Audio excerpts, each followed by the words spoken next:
Hey, Rip Van Winkle, wake up. We're burning daylight, and I've got a crisp $100 bill that says you can't put a round inside the 7-ring, let alone the Bullseye. The loud, brash voice of recruit distinctive Chad echoed through the bays of the Metro Public Shooting Range. He was flanked by 3 of his buddies, all of them fresh out of basic training and currently on leave, strutting around the civilian range like they owned the place.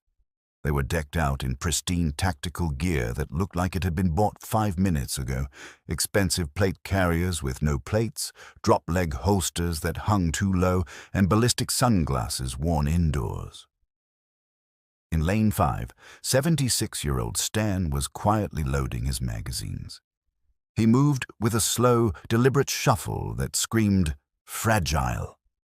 He wore a thick, knitted cardigan despite the warm weather, baggy corduroy pants, and a flat cap. His hands, spotted with age, moved slowly as he pushed .45 caliber rounds into the magazine of his beat-up 1911. To the young recruits, Stan looked like easy prey, a confused geriatric who was probably dangerous just by being there. They saw the tremors in his fingers as he handled the ammo. They saw the thick Coke bottle glasses perched on his nose. They didn't see the calluses on his trigger finger. They didn't see the way his eyes never left the target, even while he was being heckled. Before we watch this confused old man turn a group of arrogant bullies into a silent audience with a feat of speed that defies logic, take a moment to honor the quiet professionals who let their actions do the talking. Type silence in the comments if you believe that true skill doesn't need to brag. The atmosphere at the range was tense. The recruits had been making a scene for the last hour, rapid-firing their Glocks into the ceiling and floor, high-fiving over mediocre groups, and generally being a nuisance to the serious shooters. Stan had just arrived and was minding his own business, but his slow pace was irritating the adrenaline-fueled youths. "Come on, Pops." The leader, a guy named Kyle, jeered, waving a $100 bill in the air. "I'm serious. I feel bad for you. You look like you're struggling to even lift that antique cannon. Let's make it interesting. 1 shot, 10 yards. If you hit the red, I give you this 100. If you miss, you pack up and leave so we can have your lane. We need space for dynamic drills." Stan stopped loading. He placed the magazine on the bench. He turned slowly to face Kyle, adjusting his glasses. "You want to bet on shooting?" Stan asked, his voice sounding like dry leaves skittering on pavement. "That's not very safe, son." "It's perfectly safe," Kyle laughed, looking at his friends who were snickering. "Because I know I'm not losing. Look at your hands, man. You're shaking like a washing machine. I just want to save you the embarrassment of missing in front of everyone. Take the bet, shoot your shot, and then go home to watch Matlock." Stan looked at the money. Then he looked at the target. It was a standard B-27 silhouette at 7 yards. The red center was about 3 inches wide. "1 shot?" Stan asked. "That hardly seems worth the effort of putting on my air protection." "Ooh, tough guy," one of the recruits mocked. Stan reached into his pocket and pulled out a crumpled wad of cash. He counted out 5 $20 bills and placed them on the bench next to Kyle's 100. "Tell you what," Stan said, a small, mischievous glint appearing in his cloudy eyes. "Let's make it 5 shots. 5 shots, all in the red. If I miss even one, if 1 bullet lands outside the red circle, you take my money and I leave. If I put all 5 in the red, I take your money and you boys apologize to the nice lady at the front desk for being so loud." Kyle blinked. 5 shots? In the red? With those shaking hands? It was free money. "You're on, old man," Kyle grinned, slamming his money down. "But don't take all day. I want to get lunch." Stan nodded. He picked up his ear defenders, big, bulky, vintage Mickey Mouse ears, and put them on. He picked up his 1911. It was an ugly gun. The finish was worn down to bare metal. The grip tape was peeling. It looked like it had been dragged behind a truck. Stan inserted the magazine. Click, he racked the slide. Clack. "Ready when you are, Grandpa," Kyle shouted. "Just try not to have a heart attack on the recoil." Stan stood at the low ready, the gun pointed at the floor at a 45-degree angle. He took a breath. His posture shifted. The stoop in his shoulders vanished, his feet planted wide, digging into the rubber floor mat. His elbows locked into a structure that looked less like a human arm and more like a hydraulic press. For a moment, the shaking stopped. "Go!" Kyle yelled. The sound was not 5 distinct shots. It was a single, continuous, tearing roar. It sounded like a canvas sheet being ripped in half by a giant. The 1911 cycled so fast the brass casings were still in the air, forming a golden arc before the last one hit the ground. Smoke poured from the barrel. The entire range went silent. People 3 lanes over stopped shooting and took off their earmuffs. It had sounded like a machine gun burst.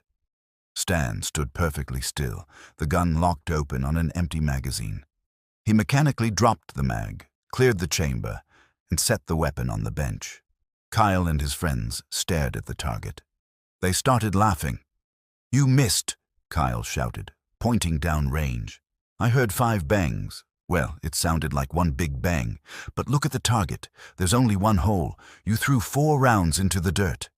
Indeed, from the firing line, it looked like there was a single, slightly larger than average hole in the dead center of the red bullseye. The rest of the target was pristine. "You got lucky with one," Kyle sneered, reaching for the money. "But the bet was 5 shots in the red. You missed 4. Thanks for the lunch money, Pops." "Wait," Stan said, his hand clamping over Kyle's wrist. The grip was shockingly strong, like a steel vise. "Go look." "I don't need to look. I have eyes," Kyle snapped, trying to pull his arm away. "You flinched. You spammed the trigger and sprayed bullets everywhere." "Check the backstop," a voice commanded from the control booth. It was the range master, a retired sheriff named Big Mike. He hit the switch to bring the target carrier in. The electric motor hummed, bringing the paper closer and closer. The recruits smirked, ready to gloat. Stan just wiped his glasses. As the target arrived at the bench, the smirks vanished. The hole in the center wasn't round. It was a ragged, clover-leaf shape. The paper around it was burned and torn, but it wasn't just one bullet. "Count the ridges," Big Mike said, walking up to the group. He pulled out a pen and pointed at the hole. 1, 2, 3, 4, 5. The recruits leaned in, squinting. It was true.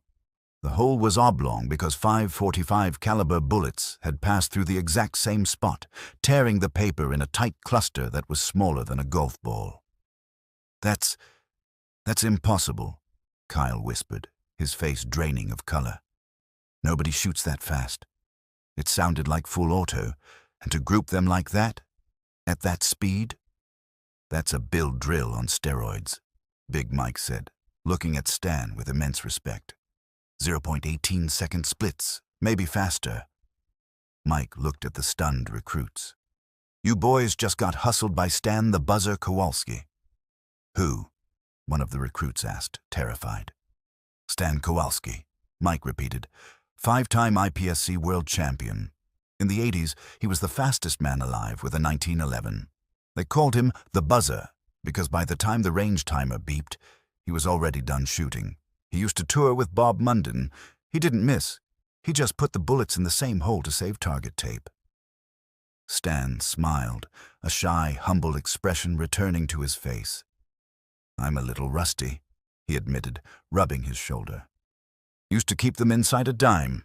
That's more like a quarter. Getting old is a pain." Kyle looked at the target, then at the gun, then at Stan. The arrogance was completely evaporated, replaced by the kind of fear one feels when they realize they almost punched a bear. He had just challenged one of the deadliest hands in history to a shooting contest. He silently pushed the $100 toward Stan. He then reached into his own wallet and pulled out another 20. "What's that for?" Stan asked. "The apology," Kyle mumbled, looking at his boots. "For the lady at the front desk. And for you, sir." Stan took the money. He didn't gloat. He didn't give a lecture. He simply took the cash, walked over to the donation jar for the Wounded Warrior Project that sat on the counter, and stuffed the entire fistful of bills inside. "Speed is fine, boys," Stan said, turning back to his bag to pack up his antique cannon. "But accuracy is final, and manners are free. You do well to practice those more than your reloads." The recruits stood in silence as Stan slowly shuffled out of the range, his cardigan buttoned wrong, looking every bit the frail old man they had mocked 5 minutes ago. But now, when they looked at him, they didn't see a victim. They saw a wizard. They realized that the tremors didn't matter when the mind was sharp. They realized that true danger doesn't wear tactical gear and sunglasses indoors. Sometimes it wears corduroy and moves very, very quietly. The recruits spent the rest of the day shooting slowly, carefully, and very respectfully. They never judged a book by its cover again. We live in a world of image. We think that if someone looks the part, they are the part. But Stan proved that the deadliest warriors are often the ones you never see coming. He showed that flashy gear and loud mouths are no match for decades of disciplined practice. True mastery doesn't need to advertise. It just performs. If this story reminded you that we should always respect our elders, because they might just be able to outshoot, outrun, or outsmart us, hit that subscribe button. We are building a community of people who value substance over style. Share this video with a friend who needs a lesson in humility. Next time you see an old-timer at the range, don't bet against him. You might just lose your lunch money.